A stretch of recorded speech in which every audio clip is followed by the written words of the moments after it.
Children. Today we have the second class, of Unit 1. First class we have learned about the definition of sociology, then different definitions given by different sociologists, famous sociologists that was been explained in the last class. Now next topic here is in nature of sociology.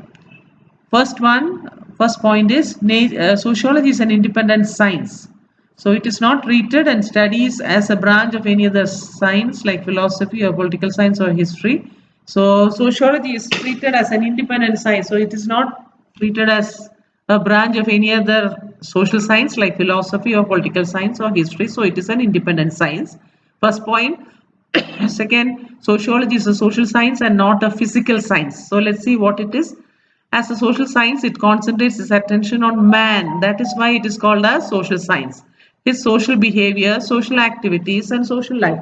So that is why sociology is called a social science, because the social life of the man, social behavior, social activities, social life, social interaction, all these are being discussed. Like in physical science that you have learned in the school for physics and chemistry and biology, etc., where you learn about physical science, that is, say suppose physics, if you have to learn about the boiling point of temperature, that is called a physical science, where you can observe, do the experiment and observe the results. Here it is not like that. It is basically based on man's behavior, activities, and social life.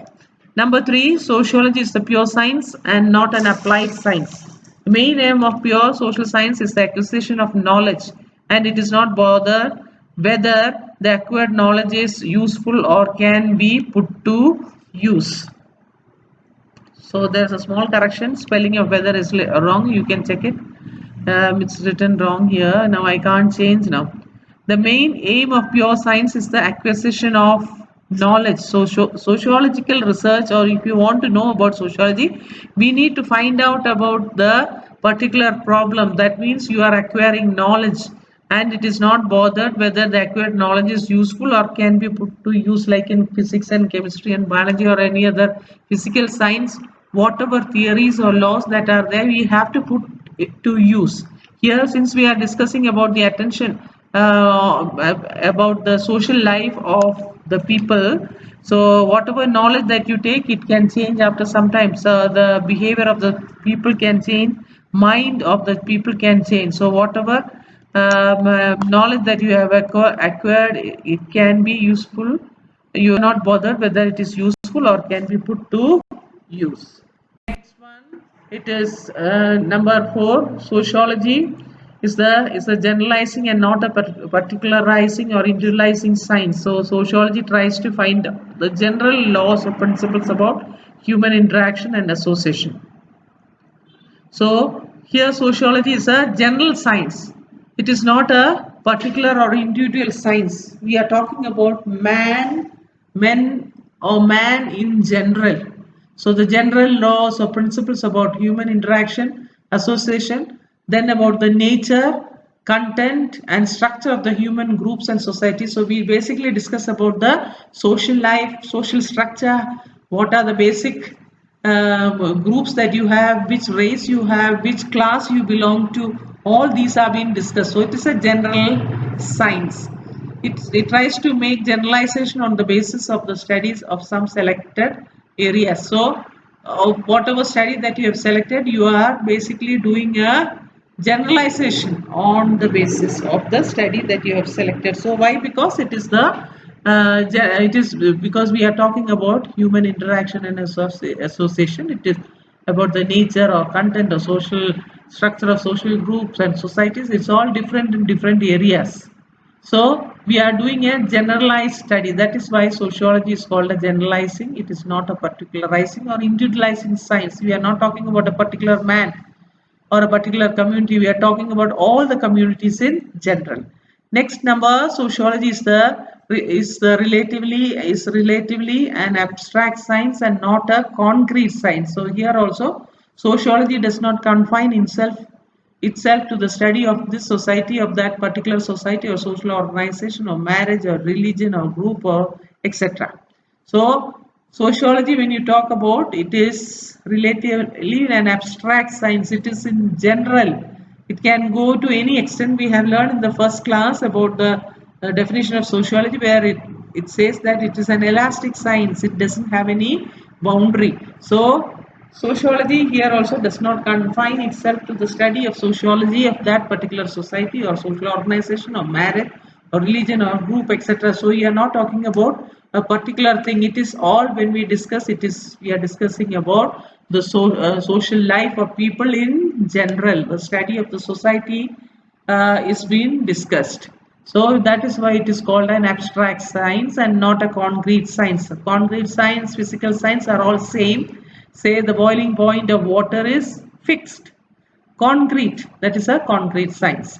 Next one, sociology is the categorically and not a normative discipline. Sociology confines itself to statement about what it is. Sociology confines itself to the statement about what it is, not what should be or ought to be. So sociology, it can itself, it's confined about what it is and not what it should be and what ought to be. You can't say sociology should be like this and it should have been like this, or it ought to be like that. So it confines to the statement about how it is. As a social science, sociology is necessarily silent about questions of value and it is ethically neutral. So, if any, as a social science, sociology is generally necessarily silent about questions of value. So, value can be different.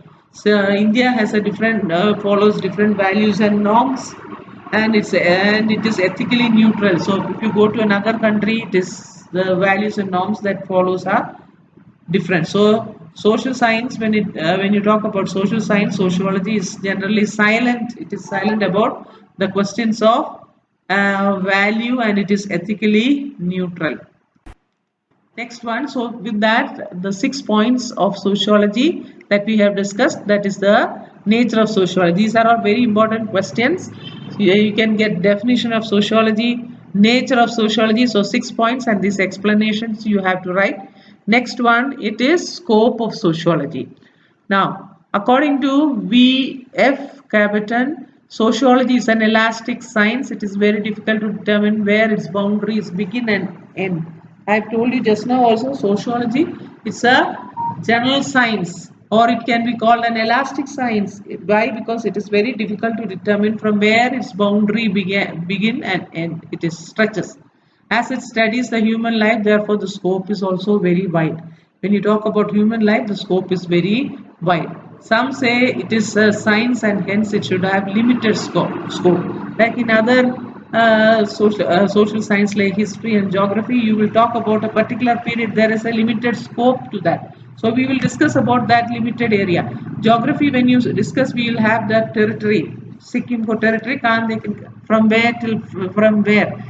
Because studying a vast scope can pose difficulties, that is conducting experimentation, observation, etc. are necessary for scientific study. So since human life, the scope is very wide, it is very difficult to conduct experimentation and observation which is necessary for any scientific study. Sociologists study individual actions in different social relationships, such as the relationship between husband and wife, brother and sister, buyer and seller. So these are some examples of the individual actions in which social relationships takes place. So it's just example, husband and wife, brother and sister, friends, among the friends, buyers and sellers, so many, teacher, student. So there are so many individual action that takes place in different social relationship. They also study various social processes, and in this social relationship you have cooperation, migration. Yes, you have to cooperate and work. Migrate, you have people who have migrated. There is competition between the people. So suppose if you have a dance competition, then there is, what has happened, people want to win the contest. So there is competition there, and once if something goes wrong, there will be conflict. So these are all different social processes that happens in the social relationship. They study various groups and organizations like family. So when you talk about sociology, say various groups and organizations are being discussed: family, caste, association, the state, etc. State, etc. are being discussed. Further, the focus also lies on national issues like when you talk about unemployment, caste conflict, class conflict, political issues, all these are focused on these national issues. So when you talk about social relationship, you have these relationship which individual action that happens among these groups. Then you have the social processes such as cooperation, migration, conflict, competition, etc. Then there are various studies, various groups and organization which you have: family, caste, association, the state, the country, etc., etc. Further, the focus is also on national issues. There are so many issues in the society: unemployment, caste conflict, political issues, religious conflict, etc., etc. Now, sociology as a social science has its own scope and boundaries. Even though we say that there is vast scope, and then it is very difficult to study the vast scope. It has sociology as a social science. It has its own scope or boundaries. There are two main schools of thought regarding the scope of sociology. So scope of sociology, when it is asked, generally it is an essay type question. So you need to write a last whatever we have discussed in the previous slide. You have to write in general, and then you have to write the main theme, main answer or topic is scope of sociology. What is scope of sociology? There are two main schools of society. One is specialist or formalist school, another one synthetic school. Now let's see what is specialistic school or formalistic school. Now there are the sociologist who supported mainly the main supporter of this school of thought was George Simmel. And then there are other sociologists: Virchow, Max Weber, von Weiss, F. Taunis. All these people also advocated or supported his views on the specialistic or formalistic school. The main views of the school regarding the scope of sociology are: sociology is specific, pure and independent social science. So it has we are talking about social relationship, and it is pure and it is an independent social science. Sociology studies the various forms of social relationship. Yes, when you talk about sociology, we discuss about the human relationship. The scope of sociology is very narrow and limited. This is his view, but we know that it is very wide. But according to George Simmel and the other sociologists who supported or advocated him, they said that the scope of sociology is narrow and limited. Then they said sociology deals with specific form of human relationship, but we know that it deals with all types of human relationship. Sociology need not study all the events connected with social science. So that is again their view, that all the events connected with social science, sociology need not study. These are all their belief. Simmel believes that it is a specific social science and it should deal with social relationship from different angle. According to George Simmel, these are all the views of the specialistic school, yeah, or the formalistic school. So it can be correct or it can be wrong also. So it is their belief, and the main person who advocated this